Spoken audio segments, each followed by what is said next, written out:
अष्टांग योग है जिसको हम ज़्यादातर पतंजलि के राजयोग से ही आइडेंटिफाई करते हैं। पतंजलि से पहले इसमें उसकी चर्चा हुई है,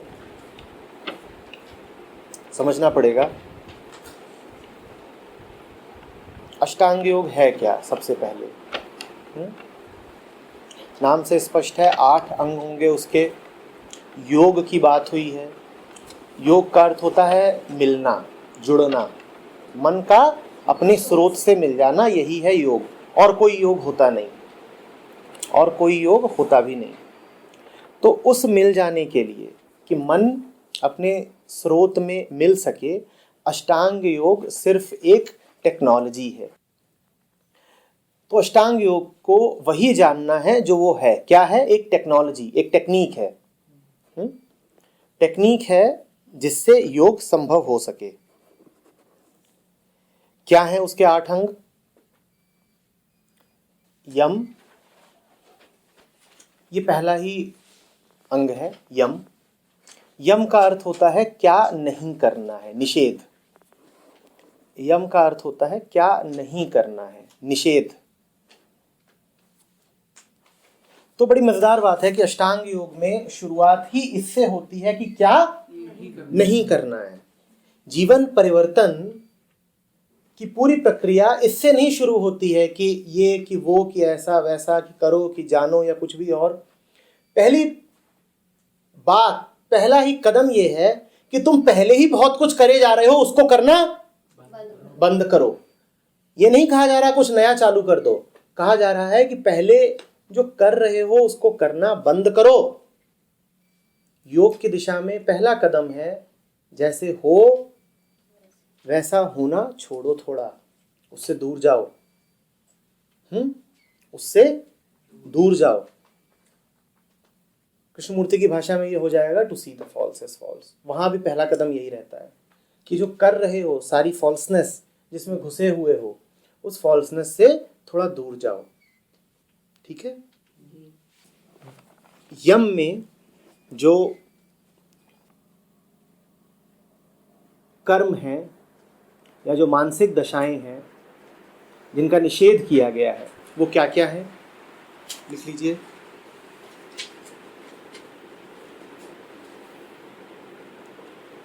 और यहां पे जो कुछ कहा जाएगा वो वैसा ही होगा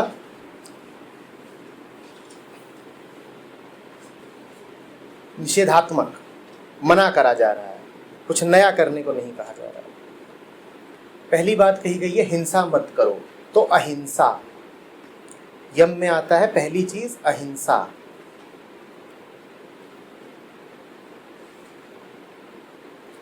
अब अहिंसा भी क्यों आता है?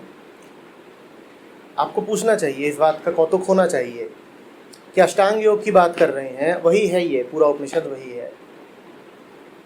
उसमें भी पहली चीज यम, और यम में भी पहली चीज, तो अहिंसा को इतना महत्व क्यों दिया गया है?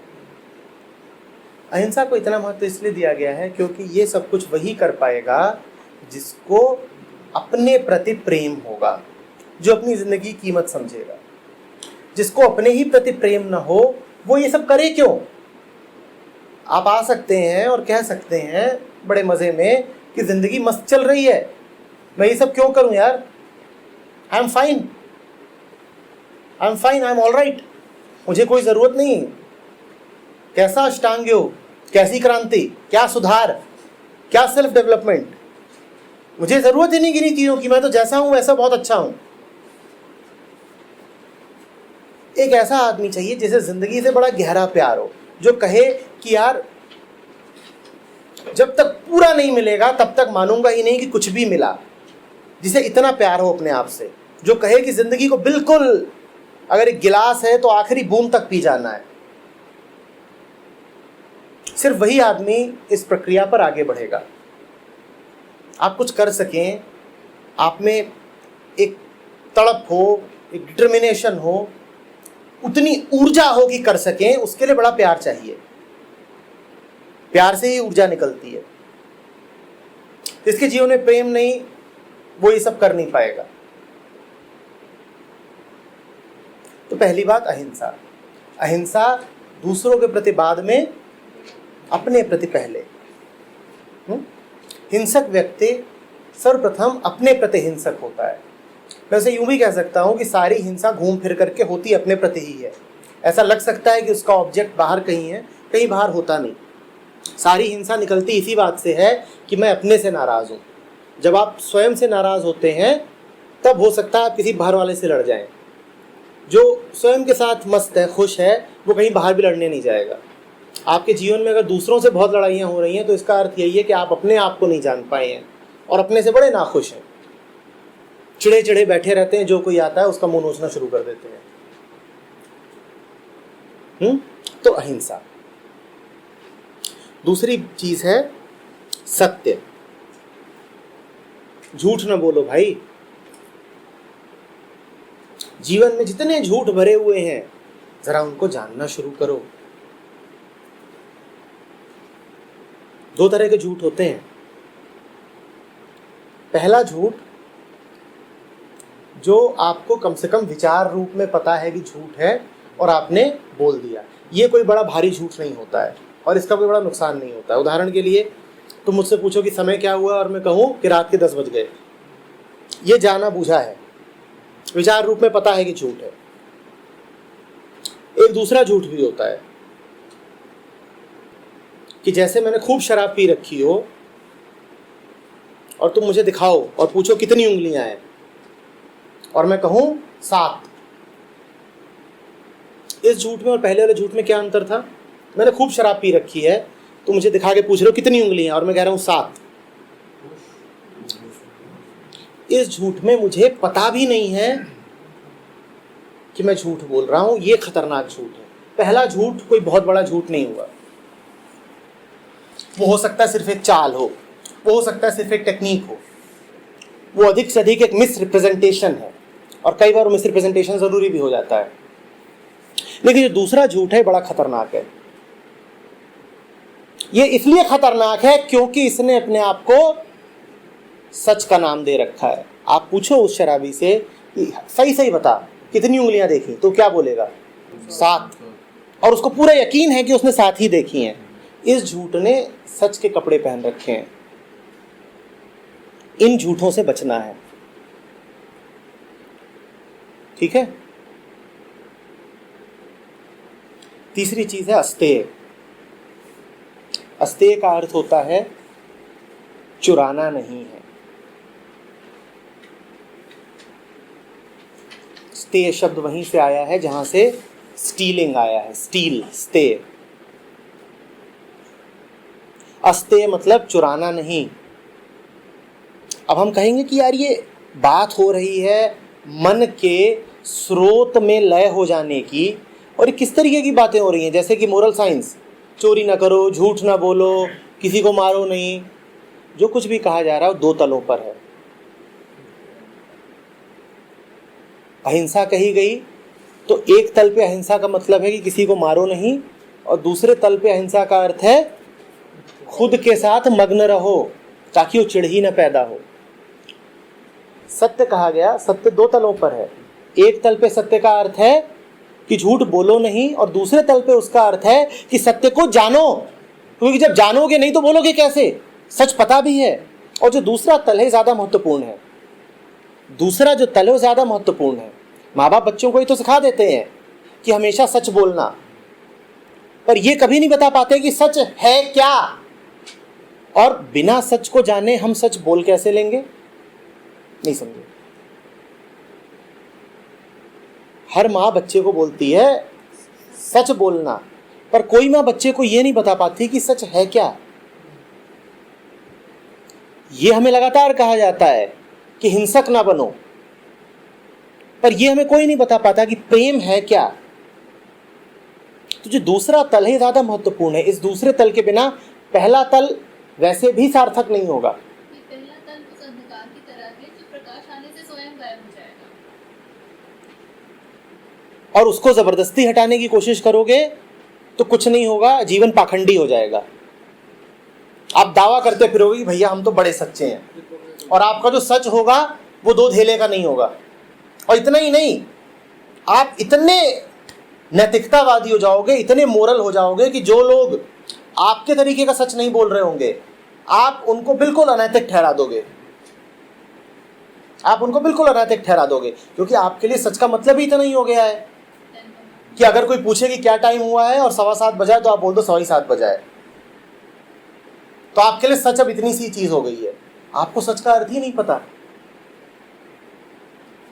इसी तरीके से अस्तेय के भी दो तलों पर अर्थ है। एक तो वही चोरी ना करो, बहुत साधारण सी बात है, चोरी मत करो, दूसरे का चुरा करके ले मत लो। लेकिन जो उसका असली अर्थ है वो दूसरे तल पर है। वो ये है कि जो दूसरे का है उसे दूसरे का जानो। सबसे खतरनाक चोरी तो वो है ना जहां पे मैं दूसरे का लेके बैठा हूं, चुरा के बैठा हूं और जानता भी नहीं कि ये दूसरे का है। दावा क्या है मेरा कि मेरा है। तो पहले तल का जो अर्थ है वो ठीक है, पर उसमें कोई बहुत बात नहीं है, उसमें कोई जान नहीं है। अस्तेय का जो पहला अर्थ है कि चोरी ना करो, वो बड़ी बात नहीं है कोई। असली बात यह है कि जानो कि क्या मेरा है और क्या पराया, और सब कुछ पराया है। ये जान लेना कि सब कुछ पराया है, यही है अस्तेय। ये जान लेना कि ये जो शरीर है ये पराया है, ये सांस पराई है, ये आंखें पराई हैं, मन का एक एक विचार पराया है, वो सब कुछ जो मैं अपना समझता हूं वो पराया है, यही अस्तेय है। असली अस्तेय ये है कि ये सब बाहर से आया है, मुझे इसके साथ आइडेंटिफाई नहीं हो जाना है, यही है अस्तेय। सब पराया है, मुझे इसके साथ एक नहीं हो जाना है, अपना नहीं मान लेना है। पता नहीं कहां से मिल गया और पता नहीं कहां को चला जाएगा, एक्सीडेंटल है, अपना नहीं मान लेना है। तो इसमें ईश्वर जो कहता है कि सब कुछ परमात्मा का है। हाँ हाँ, बस वही हाँ। और जो ये ना जाने कि ये सब कुछ किसी और का है, वो सबसे बड़ा चोर हुआ फिर, क्योंकि था किसी और का और मान लिया है। और ये क्या गहरी चोरी नहीं है? तो इससे पहले कि हम यहाँ पे लिखवाएं अमिताभ बच्चन स्टाइल कि मेरा बाप चोर है, पहले हमें क्या टैटू खुदवाना चाहिए? मैं चोर हूं। जिसने ये मान लिया कि भाई मारो छे, मेरी चाय, मेरी बीवी, मेरी कंपनी, उससे बड़ा चोर कौन होगा? हरी भर तो चोर है, पूरा अस्तित्व ही चोर है, क्योंकि अपना माने बैठे हैं जो अपना है नहीं। और इसी कारण फिर मन में श्रद्धा नहीं है, इसी कारण सर झुकता नहीं है। जी एक बार जब जान लोगे कि मेरा नहीं है, ग्रेस ने दे दिया है, मुफ्ती मिल गया, तो फिर सर अपने आप समर्पण में झुकता है। झुकेगा कि नहीं झुकेगा? मैंने अर्जित नहीं किया, मैंने अर्जित नहीं किया, यूं ही मिल गया है, फिर सर अपने आप झुक जाता है। हम ऐसे चोर हैं, ऐसे चट्टे जिनको पता भी नहीं है कि वो चुराए बैठे हैं। जैसे शायर बोलते थे ना कि वो निकलती है और पता नहीं कितनों के दिल चुरा ले जाती है, उसे पता भी नहीं होता। तो वो तो हसीनाओं के लिए कहा गया था, यहाँ हसीन कोई नहीं है, पर उसके बाद भी चट्टे उतने ही बड़े हैं।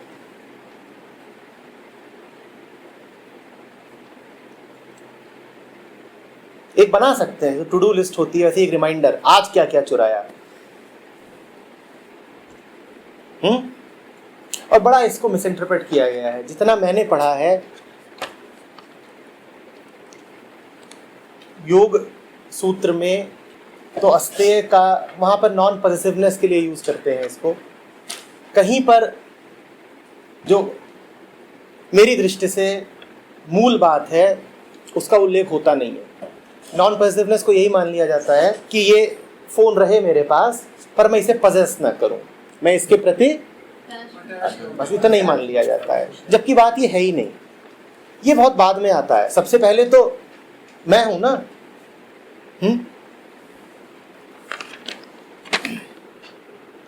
ब्रह्मचर्य ये एक और नमूना है। ब्रह्मचर्य का अर्थ जो सामान्यतः लगाया जाता है वो यही है, सेक्स ना करना। इसका ये अर्थ बिल्कुल है ही नहीं। ब्रह्म को इस बात से क्या पड़ी है कि तुम कितनी बार सेक्स करते हो? ब्रह्म को तुम्हारे पजामे और कच्छे से क्या लेना देना है? माने तुम सोचो ना, चोरी ना करने को ब्रह्मचर्य नहीं कहा जा रहा, हिंसक ना होने को ब्रह्मचर्य नहीं कहा जा रहा, सेक्स ना करने को ब्रह्मचर्य कहा जा रहा है, तो ब्रह्म तो बड़ा सेक्सुअल परवर्ट आदमी हो गया, कुछ ऐसा था। मतलब इसका सारा इंटरेस्ट सिर्फ और सिर्फ इस बात में है। हाँ, कहते हैं कि ब्रह्म को कोई बात परेशान नहीं कर सकती, पर इस बात ने जरूर कर दिया होगा कि तुमने ब्रह्मचर्य का ये क्या अर्थ निकाल रखा है यार।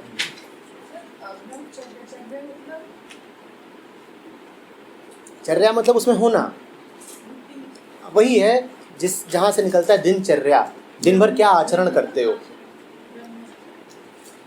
जो ब्रह्म में रहे वही ब्रह्मचर्य है, और जो सतत ब्रह्मचारी हो वो ब्राह्मण है। यही अर्थ है इसका, और कोई अर्थ नहीं है। और ब्रह्म में रहने का अर्थ है कि मन जानता रहे कि मेरे आगे कुछ है, और जो है, जो मेरा आधार है, जो विस्तीर्ण है, उसी को ब्रह्म कहते हैं। ब्रह्मचर्य का इतना ही अर्थ है। ब्रह्मचर्य का ये अर्थ नहीं है कि स्त्री हो तो पुरुष के पास नहीं, पुरुष हो तो औरत के पास, ये सब कुछ नहीं अर्थ है उसका। ब्रह्मचर्य का अर्थ है कि जो भी करो उसमें ये ख्याल रहे कि मामला बियॉन्ड का है। कि जैसे केन उपनिषद में ऋषि बोल रहा था, आवाज मेरी है, पीछे जो है जिसकी वजह से आंख मेरी है, जिसकी वजह से मैं देखता हूँ। आ रही ना बात समझ में? ये हमेशा याद रहे, बस, और कुछ नहीं है ब्रह्मचर्य।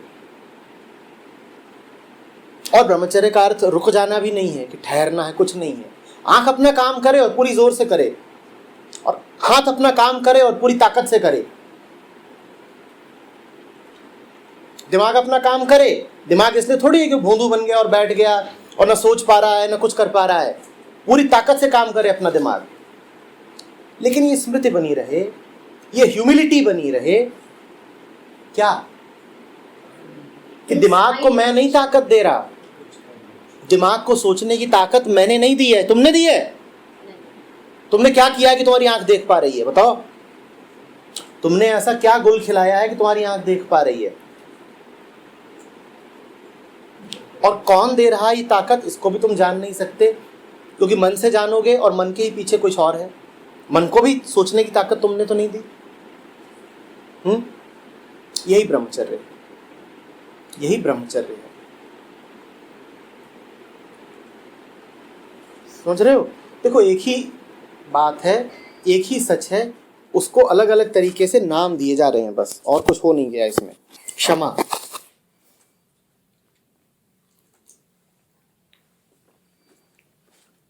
क्षमा, क्षमा का सामान्य अर्थ क्या है? हमने कहा था दो तलों पे अर्थ है इनके, और दोनों ही तलों पर देखेंगे। क्षमा का सामान्य अर्थ क्या है? कि दूसरे ने कुछ कर दिया, मैंने माफ किया। तूने बुरा किया और मैंने तुझे माफ किया। बड़ा कौन हुआ? मैं यार तू एक बार और बुरा करना, एक और बार माफ, मैं तुझे एक बार और माफ करूंगा। अब मैं क्या हो गया? और बड़ा, और बड़ा। यार तू बुरा करता ही चल। गाना है इसी में प्यार की आबरू, और बड़ा रो रो के गाता है वो, कि है इसी में प्यार की आबरू, वो जफा करे मैं वफा करूं। माने भाई गजब है आप, बहुत ही पहुंचे हुए हैं। वो जफा करते जा रहे हैं, जफा माने क्या? बेवफाई। वो जफा करते जा रहे हैं और आप वफा करते जा रहे हैं। आप पाँव पकड़ लें आपके, यही आप चाहते हैं कि वो पाप करे जा रहे हैं और मैं उन्हें माफ किए जा रहा हूं, क्षमा किए जा रहा हूं। ये अर्थ है क्षमा का, ये अर्थ है क्षमा का। पहले तल पर यही अर्थ है, जब माफ किया, जब माफ किया। और एक दूसरे तरीके की माफी होती है। घूम रहा था वो एक चूहा, उसके दाने वाने रखे थे, कोई उठा ले गया था, तो दानों की जो गंध थी वो उसको ले गई एक गुफा तक। तो बाहर खड़ा होकर चिल्लाने लगा, कौन है, ये कर दूंगा वो कर दूंगा, बाहर निकल। अंदर से धीरे से एक शेर बाहर आ गया, तो बोलता जा माफ किया, जा माफ किया। ये कोई कविता की पंक्ति के आपने पूरा क्षमा शोभती उस भुजंग को जिसके पास गरल होता, उसको नहीं जो विशीन दंतहीन विशीन और सरल। विनीत सरल होता। जब माफ किया। तो हम तो दो ही तरह की माफियां जानते हैं, पहला जब लग ली तो माफ कर दिया, और दूसरा तू जफा करे मैं वफा करूं। और इसी बात पे हम और चौड़े हो गए। क्षमा का इन दोनों में से ही कोई अर्थ नहीं है। क्या अर्थ है क्षमा का? यह गलती और सही बात है कि गलती या राइट और रॉन्ग है क्या आत्मा में? बेटा, कोई यह तात्पर्य माफ तो तब करो ना जब तुम्हें बुरा लगा हो। उसमें भी सर उससे पहले तो राइट एंड रॉन्ग आता है ना। बुरा राइट एंड रॉन्ग हुआ हो, माफ करने वाले तुम कौन होते हो? दो लोग लड़ रहे हैं आपस में, हो सकता है राइट एंड रॉन्ग का वहां गेम चल रहा हो, इसमें तुम्हारे माफी का कहां सवाल उठता है? तुम माफ करने की कब सोचते हो? माफ करने की शर्त क्या है? मेरे होना है। मुझे बुरा लगना चाहिए तभी तो माफ करोगे। There is a wall in which the nail has been wonderful. और बुरा लगे इसके लिए चोट किसको लगे? अहंकार। अहंकार को। माने माफी देने की शर्त है कि मेरे अंदर क्या होनी चाहिए? Ego. This reminds me of Krishnamurti when he said that I've never been hurt. Never been hurt. So he will never get the pleasure of forgiving either. वो प्लेजर हमें बहुत मिलता है, हम पूरा रस लेते हैं उसका।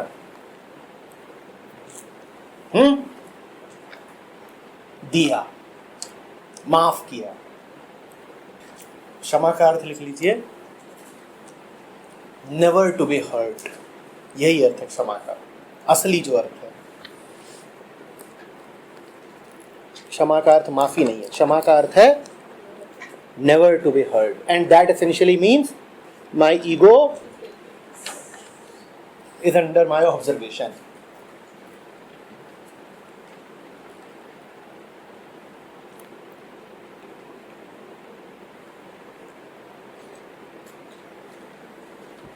ध्रुति, ये शब्द हम में से कईयों ने पहली बार सुना होगा और बड़ा मस्त शब्द है। इस ध्रुति शब्द का अर्थ जानते हो क्या होता है? जिद। सीधे सीधे सपाट भाषा में कहीं मिलेगा नहीं ये, तो वैसे बता रहा हूं। इसका अर्थ होता है जिद,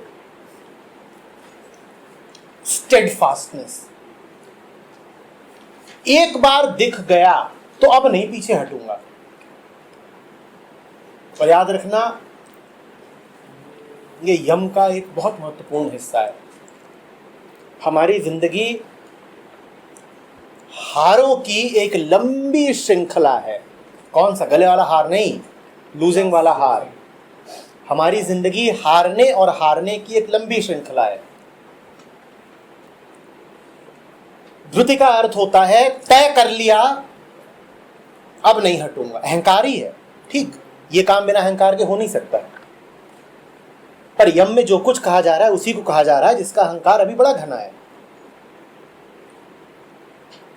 समझ में आ रही है बात? मेरी बाल्टी में छेद ही छेद है, अब तय कर लिया है कि एक और नहीं होने दूंगा। अड़ जाना, कह दिया तो अब होगा। प्राण जाए पर जो वादा किया सो, यही है धृति। और किसी और से नहीं, अपने प्रति ही किया है वादा, यही है धृति। और ये हमारी जिंदगी में होती नहीं। हमारी जिंदगी, जैसे कहा, एक लंबी श्रृंखला है लूजिंग की। अपने आप से वादा किया था सुबह उठ के पढ़ेंगे, नहीं पढ़ा,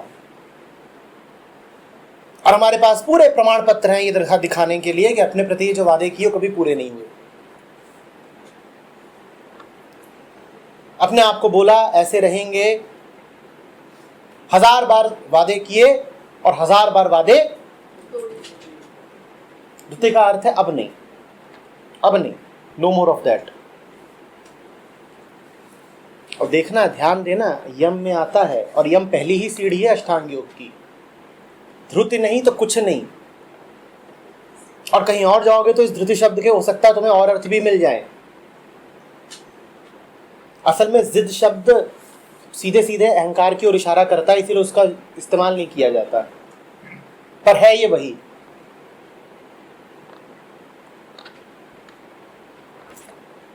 है ये वही। ये संकल्प की बात हो रही है। ये इस बात की बात हो रही है कि देख के अनदेखा नहीं करूंगा।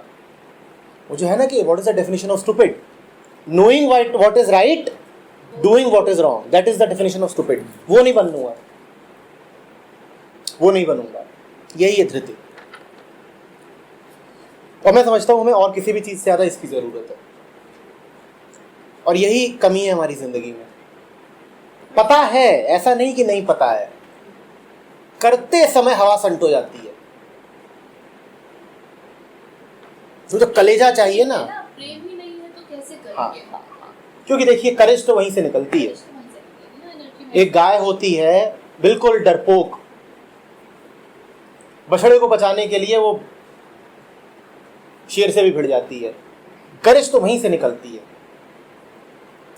एक से बढ़कर एक शब्द सामने आ रहे हैं। यम का अगला अंग है दया। दया, दया माने क्या? किसी की मदद करना। हम किसकी मदद करेंगे? हम किसकी मदद करेंगे? दंगा हो रहा है हिंदुओं और मुसलमानों के बीच में। मैं हिंदू हूं, मैं किसकी मदद करूंगा? परीक्षाएं चल रही हैं, मेरा बच्चा भी उसमें बैठ रहा है, पड़ोसी का बच्चा भी बैठ रहा है, मैं किसकी मदद करूंगा? तो मेरे लिए दया का अर्थ क्या है? अगर तुम मदद की बात कर रहे हो तो मेरे लिए दया का अर्थ क्या है? और अपना माने अहम। मेरी तो दया भी बस मेरे अहम की छवि है।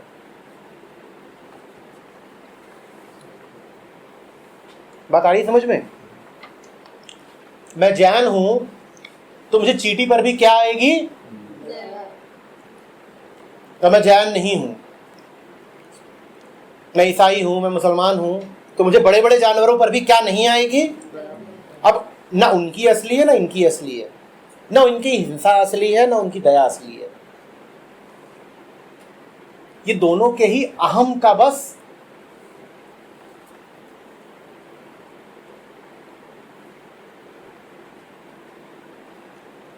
तुम जा रहे हो बिल्कुल अपनी गाड़ी में बैठ करके, जाड़े हैं, 10 जनवरी का दिन है, कड़कड़ाती ठंड, और तुमने खूब गर्म कपड़े वपड़े अपना डट रखे हैं और भिखारी दिखता है, और तुम्हें क्या आती है उस पे? दृश्य 2। तुमने भी उतने ही कपड़े पहन रखे जितने भिखारी ने, और तुम भी उतने ही कड़कड़ा रहे हो इतना भिखारी। अब तुम्हें क्या नहीं आएगी? तो पहली जो दया थी वो दया थी या तुम्हारा अहंकार था कि मैं तुझसे ऊपर हूं, तू मुझसे नीचे है? और जैसे ही दोनों बराबर हुए दया गायब हो गई। जैसे ही दोनों बराबर हुए दया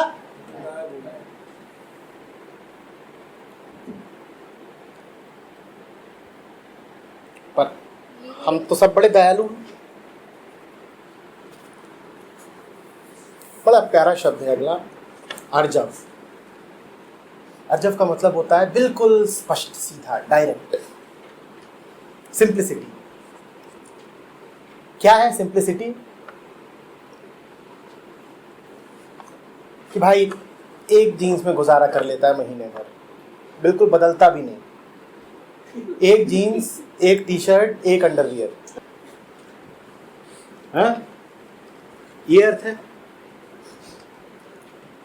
दूसरे तल पे क्या है अर्जव? होशियारी रही आए, मैं होशियार ना बन जाऊं। होशियारी रही आए, मैं होशियार ना बन जाऊं। दुनियादारी रही आए, मैं दुनियावी ना बन जाऊं। संसार रहा आए, मैं सांसारिक ना बन जाऊं। कह सकते हैं? बस यही है सिंप्लिसिटी। हो कपड़े, चलो ठीक है, नहीं जरूरत है कि 500 के ही कप पहनने हैं, 5000 वाले पहनूंगा, और किसी दिन आ गए बहुत पैसे तो 50,000 वाले भी पहन लूंगा। पर ये नहीं कभी कहूंगा कि मैं ये कपड़ा ही हूं, नहीं, कपड़ा बन ना जाऊं, अपने आप को इससे जोड़ न लूं, पहचान न बन जाए मेरी। 50 रुपए में जैसा घूमूं वैसे ही 50,000 में, वैसे ही 50 लाख में घूमूं। सब आए, सब जाए, सब बदले, मैं न बदलूं। और जब तुम न बदलो, जब तुम सारे बदलाव के आर पार हो जाते हो, तो तुम बिल्कुल उसके जैसे हो जाते हो। किसके जैसे? क्योंकि वो भी नहीं बदलता, वहां भी कुछ कभी बदलता नहीं है, वो भी निरंतर है, तो तुम भी फिर निरंतर हो जाते हो। वो भी शाश्वत है, वो भी सतत, वो भी चिर है। होना उसका भी स्वभाव है, कभी जाता नहीं, सत्य है। मितहार, दो तरीके से देखना होगा इसको। पहले तल पे मितहार का क्या अर्थ होता है? पहला अर्थ तो यही है कि भैया कम खाओ। पहले तल पे तो अर्थ यही है कि कम खाओ, और जो खाओ वो भी सात्विक हो। दूसरे तल पे इस आहार शब्द को जरा पूर्णता के साथ देखना होगा। आहार का अर्थ है भोगना, और भोगना मात्र मुंह से नहीं, हर इंद्रिय से भोगना, आंखों से भोगना, नाक से भोगना, त्वचा से भोगना, मन से भी भोगना। भोगने की वृत्ति काबू में रहे, यही है मितहार। मुझे पता रहे मैं क्या देख रहा हूं, मुझे पता रहे मैं क्या सुन रहा हूं, अनर्थक बातें कान में पड़ने ही ना दूं।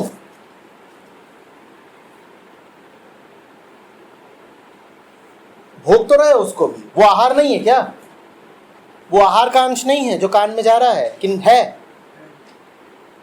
फालतू दृश्य मेरे सामने से गुजरे ही ना, और गुजरे भी तो मैं उनका भोग ना करूं, आहार ना बने मेरा। है ना कि बाजार से गुजरा हूं, खरीदार नहीं हूं, होश में हूं मगर होशियार नहीं हूं। वही अर्थ है उसका कि बाजार से गुजर जाओ, खरीदने में ना पड़ जाना। ठीक है, दृश्यों पे बहुत काबू नहीं है, पर भोग ना हो जाए उनका कहीं, ये सतर्कता बनी रहे। मितहार का मतलब समझ रहे हो? कम भोगो। मैं यहां पे मितहार का आमतौर पे अर्थ सिर्फ खाने से लिया जाता है। खाना तो ठीक ही है, वो अर्थ गलत नहीं है, बस वो अर्थ संकीर्ण है। टोटलिटी में लीजिए, उसका पूरा अर्थ लीजिए। पूरा अर्थ है जो कुछ भी मेरे भीतर जाए, और जो भी भीतर जाता है वो क्या बन जाता है? वो मैं बन जाता हूं। मैं और क्या हूं? ये मैंगो शेक है कल वाला,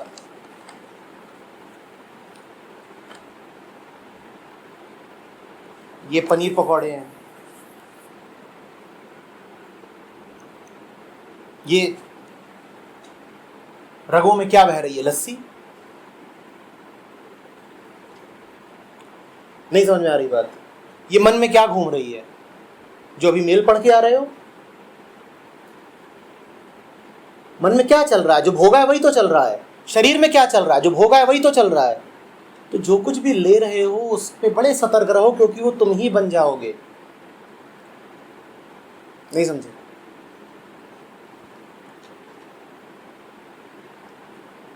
ये चिकन का बदला है तुमसे कि अब वो तुम्हारी रगों में बहेगा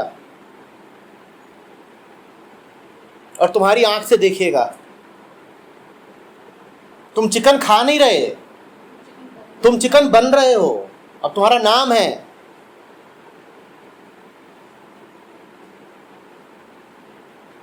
निशीथ डीएस चौहान मत बोलना, निशीथ डीएससी चौहान, चिकन सिंह चौहान बन गए। कान में पड़ी गॉसिप, वो गॉसिप नहीं है, वो मन बन गई, वो मन बन गई। क्यों घुसने दे रहे हो उसको? यही मितहार है। जैसे आदमी जान बचाने के लिए भागता है ना, वैसे भागो, वैसे बचो।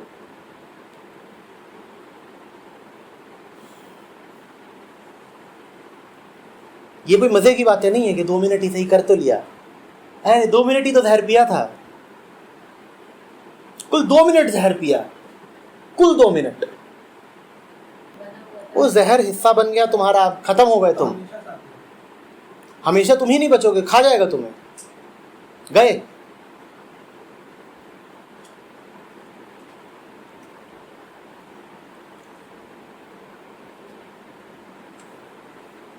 अब कर रहे हैं चर्चा, कितने विकेट गिर गए, कसम से कितने देख लिए तुमने मैच और कितने याद है, और क्या उस समय का कुछ और उपयोग नहीं हो सकता था?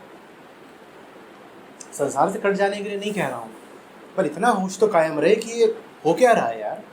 गाड़ी में बैठे हैं, डिनर कर रहे हैं, बात कर रहे हैं, और एक इनकॉन्सिक्वेंशियल मैच है। इनकॉन्सिक्वेंशियल है नहीं है, चलो ये भी तुम बोल देते कि किसी वर्ल्ड कप का सेमीफाइनल चल रहा है तो एक बार को समझा जा सकता था। मतलब सड़ा गला खाने की ऐसी आदत लगी है कि नहीं भी अब मिल रहा है तो देखियो तेरे मोबाइल में आ रहा होगा, तेरे मोबाइल में आ रहा होगा, खोज खोज के खा रहे हैं। अगला है शौच। क्या है सामान्य अर्थ शौच का? नहाओ, साफ सूफ रहो। ये अर्थ कोई गलत अर्थ नहीं है, ठीक, शरीर की सफाई जरूरी है, और शौच का एक व्यापक अर्थ भी है। क्या है? और वही ज्यादा महत्वपूर्ण अर्थ है। साफ रहो। क्या साफ रखो?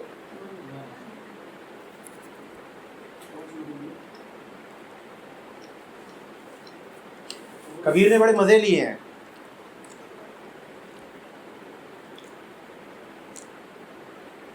नहाए धोए क्या भया, जो मन मैल न जाए, मीन सदा जल में रहे, धोए बास न जाए।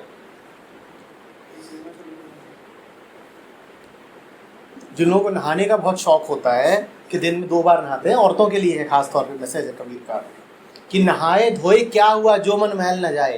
ये तुम इतना साफ रहती हो, तुम्हारे साफ रहने में क्या रखा है? मन तो तुम्हारा काला का काला है। मछली को देखो ना, जिंदगी भर पानी में रही आती है, लेकिन उससे ज्यादा बदबू कोई नहीं मारता।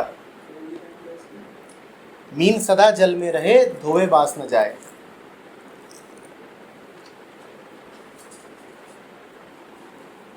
तो क्या नहीं करना है, समझ में आ गया?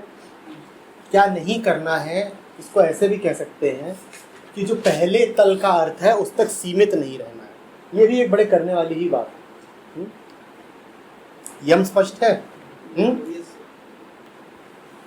पहले ही सीढ़ी पे पांव गलत रखा तो आगे चढ़ने की तो कोई बात ही नहीं है फिर। क्या नहीं करना है ये स्पष्ट है? क्या नहीं करना है?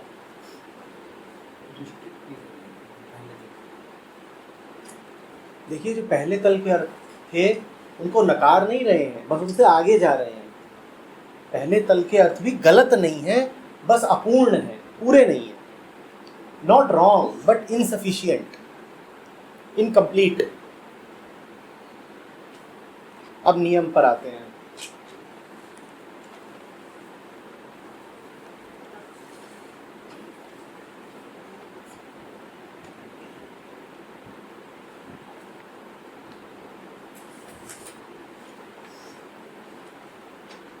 पहला नियम है ह्री। इसका अर्थ कई बार अंतरात्मा से ले लिया जाता है, ठीक है। कई जगहों पे इसका अर्थ प्रायश्चित से भी ले लिया जाता है नियम में, कि जो करना है।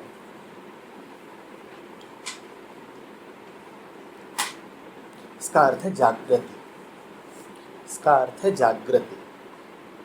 आमतौर पे इसका अर्थ प्रायश्चित ही मिलेगा, पर मैं तो ये मानने को तैयार नहीं हूँ कि एक उपनिषद प्रायश्चित जैसी किसी मूर्खतापूर्ण बात को करेगा। पेनेंस शब्द इस्तेमाल किया जाता है, उससे भी सहमत नहीं हूँ। नहीं, ये वो नहीं हो सकता। जितना मैंने देखा, समझ में आया, इस ह्री का अर्थ सिर्फ बोध है। और जो वो बोध दे उसी स्थल का नाम हृदय है। समझ रहे हैं? इसका अर्थ सिर्फ और सिर्फ बोध है, रिपेंटेंस नहीं हो सकता ये। इसका अर्थ है एक ऐसा स्थल मन में जो मन की बाकी कारगुजारियों को स्पष्ट देख रहा हो। इसका अर्थ है मन में एक ऐसा स्थल जो मन की बाकी कारगुजारियों को बिल्कुल ध्यान से देख रहा हो। समझ रहे हो बात को?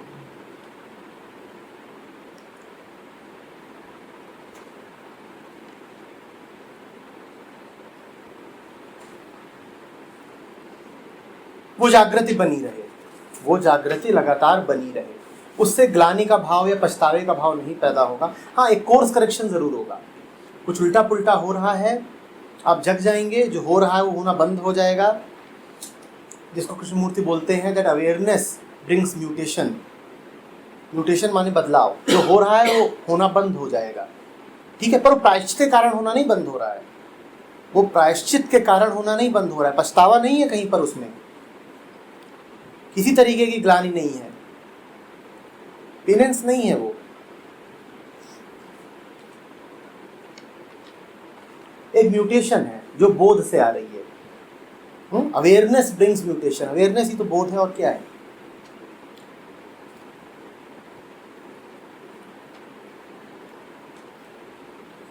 संतोष। संतोष ये एक और शब्द है जिसका बड़ा दुरुपयोग हुआ है, जिसको बड़ा गलत समझा गया है। संतोष का अर्थ मान लिया गया है वही जो आप एक्सेप्टेंस वाली बातें कर रहे थे। संतोष वो नहीं है। संतोष ये नहीं कहता कि जो है जैसा है ठीक है। संतोष कहता है कि इतना मिला है कि और मांगू क्या। संतोष ये नहीं कहता कि थोड़ा कम भी दोगे तो चलेगा। संतोष कहता है इतना दे दिया कि अब और मांगा जा ही नहीं सकता। संतोष है आनंद, संतोष है ग्रेटिट्यूड। दोनों परिस्थितियों का अंतर समझ रहे हो ना? आमतौर पे कहा गया जाता है कि संतोष क्या है? कॉम्प्रोमाइज। संतोष कॉम्प्रोमाइज नहीं है। संतोष ये भाव है कि इतना मिला है कि और क्या मांगू। और जिसके भीतर ये भाव नहीं उठ रहा वो संतोषी हो भी नहीं सकता, उसे संतोष नहीं छू पाएगा। समझ में आ रही है बात? संतोष कहता है इतना मिला है कि मांगने को कुछ बचा ही नहीं। ये विचार ही नहीं आ रहा कि कुछ मांगा जा सकता है। इतना मिला है कि उसी में मगन हो गए हैं, उसी से खेल रहे हैं, डूबे हुए हैं। और क्या मांगे? जितना है उसकी गिनती नहीं हो पा रही है, और लेकर के करेंगे क्या? संतोष भविष्य की कल्पना नहीं है कि अभी ठीक है, जीवन दुख है, जीवन संतोष है, जीवन एडजस्टमेंट है। ये नहीं है संतोष।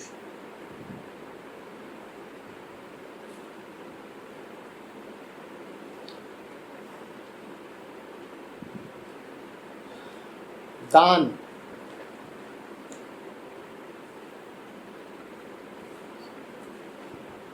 दान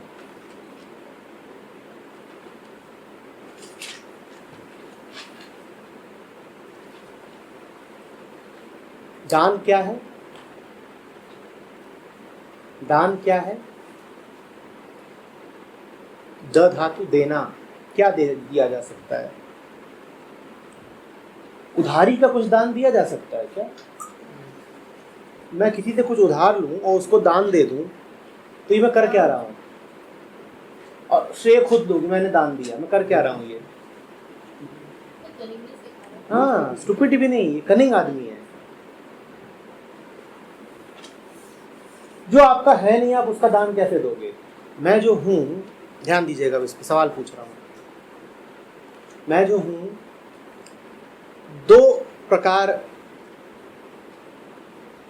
की यूनिट्स मेरे पास हैं, या मैं दावा कर सकता हूं कि मेरे पास हैं। पहला,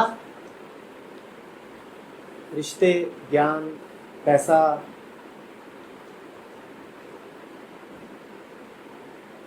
दूसरा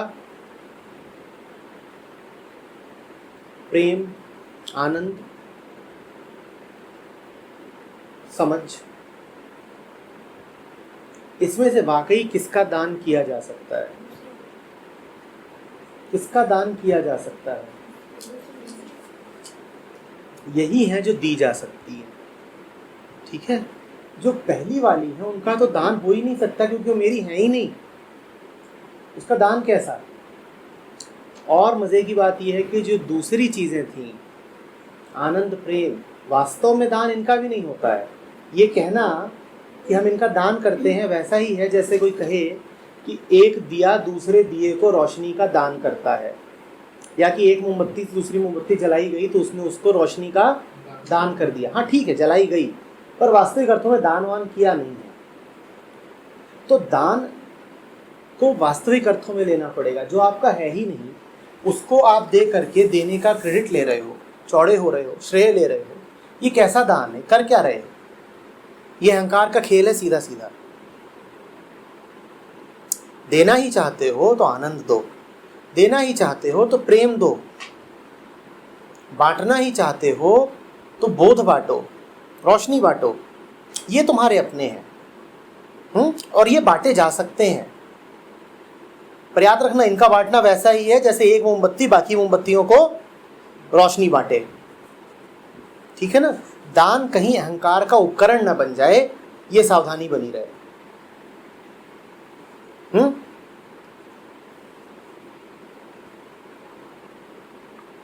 आस्तिक्य, आस्तिकता, आस्तिक्य शब्द को ध्यान से देखना पड़ेगा। अस्ति है, क्या है? आस्तिक्य जब आप कहते हैं तो अभिप्राय आस्तिकता से है। आस्तिकता, अस्ति, अस्ति है, क्या है? क्या है? आस्तिक वो जो कहता है कि है। आस्तिक, आस्तिक वो जो कहता है कि, आस्तिक कौन? जो कहे कि भगवान कहां से आ गया? अस्ति माने है, है। आस्तिक कौन? जो कहे कि है। कुछ भी कहने के लिए, ये कहने के लिए कुछ भी है, क्या आवश्यक है? कौन जानेगा? मैं जानूंगा। तो आस्तिकता का इतना ही अर्थ है कि मैं जान सकता हूं। मेरे जानने की क्षमता का ही नाम आस्तिकता है। मैं हूं, यही है आस्तिकता। मैं हूं, यही आस्तिकता है। मैं हूं, मैं बोध हूं, मैं बोध रूप हूं, यही आस्तिकता है। और जब आस्तिकता को ऐसे देखते हो तो नास्तिकता बड़ी बेवकूफ़ी की चीज़ दिखाई पड़ती है। गलत नहीं, स्टूपिड। क्योंकि नास्तिक अगर कहे कि कुछ नहीं है तो ये भी कौन कह रहा है, ये कहने के लिए भी उसे होना पड़ेगा। तो नास्तिकता गलत नहीं हुई, स्टूपिड हो गई। समझ में आ रही है बात? आस्तिक्य का अर्थ है ये जानना कि मैं हूं। आस्तिकता का अर्थ है जगे हुए होना। आस्तिकता का अर्थ है जानने की क्षमता है, बोध है। उस अर्थ में जो लोग सोए हुए हैं, अपनी कंडीशनिंग पे चल रहे हैं, क्या वो आस्तिक हो सकते हैं? क्योंकि वो जान कहाँ रहे हैं कि वो हैं। तो एक बड़ी मजेदार बात सामने आई कि मंदिरों में जितने लोग खड़े हैं वो सबके सब क्या हैं वास्तव में? नास्तिक। सारे नास्तिक मंदिरों के सामने ही खड़े हैं, क्योंकि जानने की क्षमता होती तो वहां खड़े होते।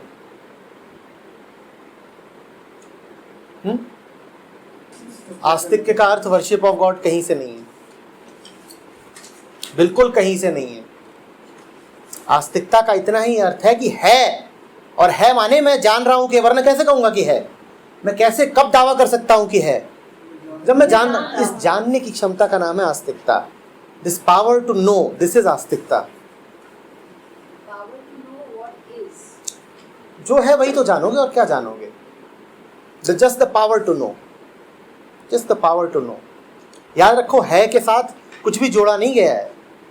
कि भगवान है कि पहलवान है, कुछ भी जोड़ा नहीं गया है, बस है, अस्ति है।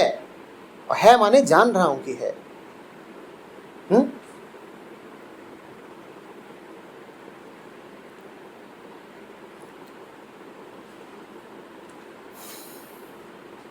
अगला जो शब्द है वो है ईश्वर पूजन। इसको बड़ा ध्यान से समझना पड़ेगा, बड़े ध्यान से समझना पड़ेगा। ईश्वर पूजन, ईश्वर हमारी कोई छवि नहीं है, निश्चित कोई व्यक्ति नहीं है। ईश्वर का अर्थ है सिद्धांत। ये जो जगत है, पूरा संसार, ये स्पष्ट रूप से कुछ नियमों पर चलता है। उन्हीं नियमों का नाम है ईश्वर। ईश्वर सिद्धांत है, उन्हीं नियमों का नाम है ईश्वर। याद रखना, ब्रह्म में कोई नियम नहीं होते। ब्रह्म संसार के परे है, ईश्वर संसार के भीतर है। ब्रह्म संसार के परे है, ईश्वर संसार के भीतर है। ईश्वर का अर्थ है जगत के सिद्धांत, लॉज ऑफ नेचर, बस वही ईश्वर है, कहीं नहीं है। ईश्वर कोई सोर्स नहीं है, ईश्वर सिर्फ सिद्धांत है। और ये दोनों बड़ी अलग अलग चीजें हैं। ब्रह्म और ईश्वर बिल्कुल अलग अलग चीजें हैं। लॉज ऑफ नेचर बोलेंगे या लॉज ऑफ कॉस्मोस बोलेंगे? कॉस्मोस बोल लो, नेचर वहां भी ऑपरेट करता है। रिप्रोडक्शन वाला नेचर आ जाता है। ये भी है, वो भी है, सब कुछ है। जितना पूरा ये दृश्यमान अस्तित्व है, जो भी तुम जान सकते हो, उसमें जो भी नियम कायदे चलते हैं, उन्हीं का नाम ईश्वर है, उन्हीं का नाम ईश्वर है। जाने हुए नियम कायदों का भी, अनजाने नियम कायदों का भी, उन्हीं का नाम ईश्वर है। ब्रह्म का उससे कोई संबंध नहीं। ईश्वर संसार के भीतर ही है और ब्रह्म संसार का स्रोत है। दोनों में बड़ी भिन्नता है। वेदांत कहता है ब्रह्म में जब माया जुड़ जाती है तब ईश्वर बनता है। ब्रह्म और ईश्वर को एक मत मान लेना। ईश्वर बड़ी संकुचित चीज है और ब्रह्म विराट है। हमारा ईश्वर उतना ही असली है जितना ये संसार असली है, उससे अधिक असली नहीं है। क्योंकि ईश्वर क्या है? इस संसार को चलाने वाला, यानी कि वो नियम जो इसके पीछे चलते हैं। अब कोई व्यक्ति तो बैठ के चला नहीं रहा है, नियमों पे आधारित संसार है, उन्हीं नियमों का नाम है ईश्वर। नियमों पर आधारित संसार है, उन्हीं का नाम है ईश्वर। ठीक है। ईश्वर पूजन का अर्थ इतना ही हुआ कि मैं मन के नियमों से वाकिफ हूं। ईश्वर पूजन का इतना ही अर्थ हुआ कि मैं जानता हूं मन के क्या नियम है। उदाहरण के लिए मन द्वैत पे चलता है, मुझे पता है। जब मुझे पता होगा तो फिर मेरा जीवन आनंद में बीतेगा, मैं जान पाऊंगा। संसार के नियमों को जानना ही ईश्वर पूजन है। लिख लो, यही परिभाषा है। संसार के नियमों को जानना ही ईश्वर पूजन है। इस अर्थ में एक वैज्ञानिक बहुत बड़ा ईश्वर पूजक है। इस अर्थ में एक वैज्ञानिक बहुत बड़ा ईश्वर पूजक है, क्योंकि वो स्पष्टता संसार के नियमों को जानता भी है और उसकी पूरी कोशिश भी यही रहती है कि नियमों को और सफाई के साथ जानो। समझ रहे हो बात को? हाँ,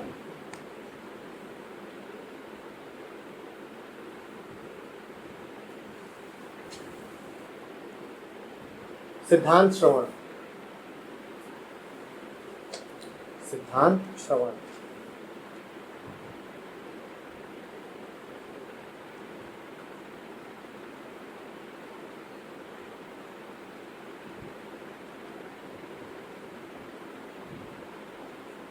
सिद्धांत श्रवण का अर्थ ईश्वर पूजन से भिन्न नहीं है। बिल्कुल अंतर बस इतना है कि पूजन में समर्पण की भावना है और श्रवण में समझने की भावना।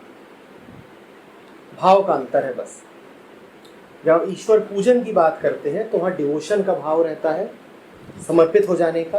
और जब आप सिद्धांत श्रवण की बात करते हैं तो उसी सिद्धांत को जानने की, समझ लेने की भावना रहती है। ठीक है।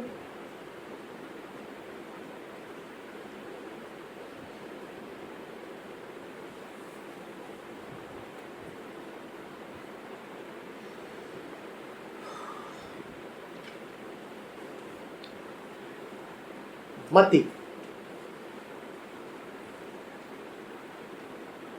मति होनी चाहिए। मति माने बुद्धि ही। थोड़ा समझना पड़ेगा, मति और इंटेलिजेंस एक नहीं है। इंटेलिजेंस मन के परे है। मति का अर्थ होता है मन के प्रोसेस जो इंटेलिजेंस की रोशनी में हो रहे हैं। मन का चलना, मन के क्रियाकलाप, विचार जो तब हो रहे हैं जब इंटेलिजेंस की रोशनी उन पर पड़ रही है। नहीं समझे? मन दो प्रकार से चल सकता है, विचार दो प्रकार से आ सकते हैं, कंडीशनिंग से और दूसरे अवेयरनेस से। मति का अर्थ है कि मन के सारे क्रियाकलाप चेतना की रोशनी में हो। मन के सारे क्रियाकलाप चेतना की रोशनी में हो, यही मति है।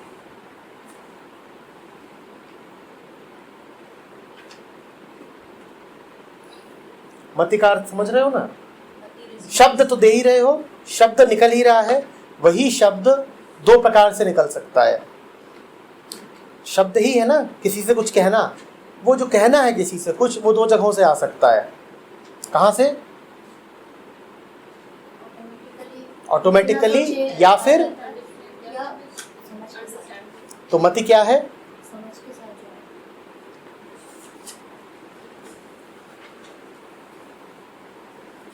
अगला शब्द भी बढ़िया है, व्रत। व्रत, व्रत माने ये करीब करीब धृति जैसा हो गया। व्रत माने कुछ भी रखना। व्रत माने पालन करना।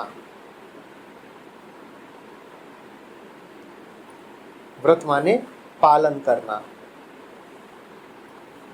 व्रत माने जो तय हुआ है, और तय याद रखना अतीत में नहीं हुआ है, प्रतिपल हो रहा है। जो तय हो रहा है उससे पीछे नहीं हटना है, फिर उसे पीछे नहीं हटना है। व्रत का ये अर्थ है। ठीक है? देखो, धृति आती है यम में। यम क्या कहता है? क्या काम नहीं करने हैं। यम कहता है कि फिर से ना हार जाना। और व्रत आता है नियम में। नियम क्या कहता है? कि हाँ, व्रत को रखे रहना, रखे रहना। वहां बात करी जा रही है ना हारने की, और यहां बात करी जा रही है जीतते रहने की। बात एक ही है, पर एक बात उससे कही जा रही है जिसको हारने की आदत लग चुकी है। जिसको हारने की आदत लग चुकी है उससे तुम ये कहो कि जाओ जीतो, इसका कोई विशेष अर्थ नहीं होगा। उसे यही कहना पड़ेगा कि मत हारो, क्योंकि उसकी जिंदगी तो हार से ही भरी हुई है। तो उसे यही कहना पड़ेगा, बेटा और मत हार। और नियम में आता है व्रत। व्रत का नियम कहता है ठीक, कड़े रहो, कड़े, लचर ना पड़ जाओ, पीछे ना हट जाओ।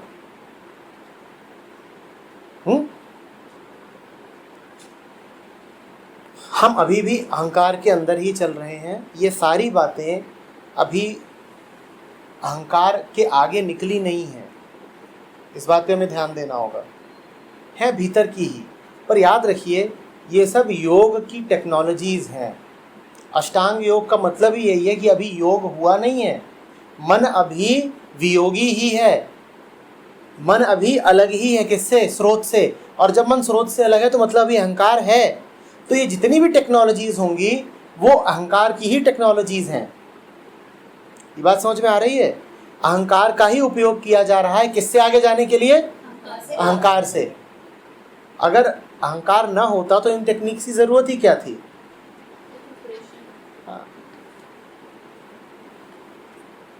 जप,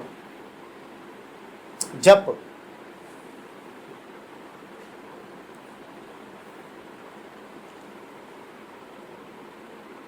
जप का अर्थ है दोहराना। जप और मंत्र एक दूसरे से जुड़े हुए होते हैं। मंत्र का जप किया जाता है। जप का अर्थ है लगातार दोहराना। जप का अर्थ है कि जीवन में एक अलार्म क्लॉक बनी रहे। जप का अर्थ है कि जीवन में एक अलार्म क्लॉक बनी रहे। लाओ, लेकर के आओ अपनी जिंदगी में जप को। जपो, जपो, बार बार करो, बार बार करो, जपो, जपो।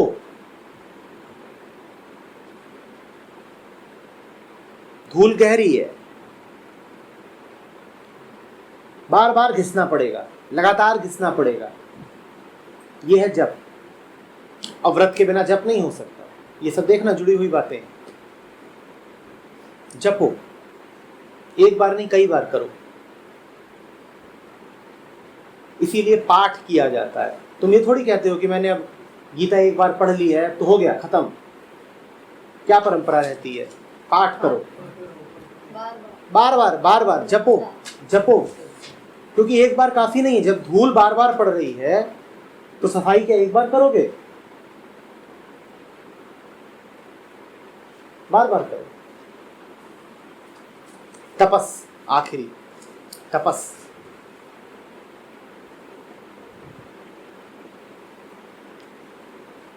तपस शब्द वहीं से आया है जहां से ताप आया है। ताप माने गर्मी, गर्मी माने वो जो सारी गंदगी को जला दे। तपस शब्द, तापना, गर्म करना।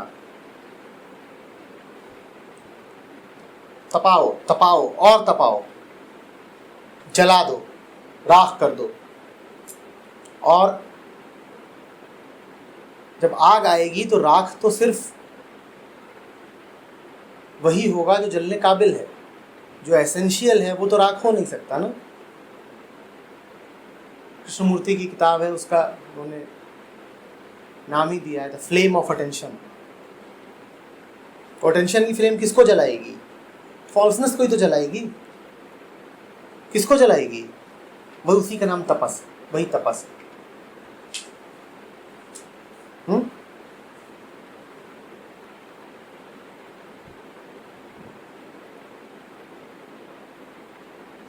उसी आग को कबीर बोलते थे कि मैं घर जा रहा अपना। वो तपस ही है।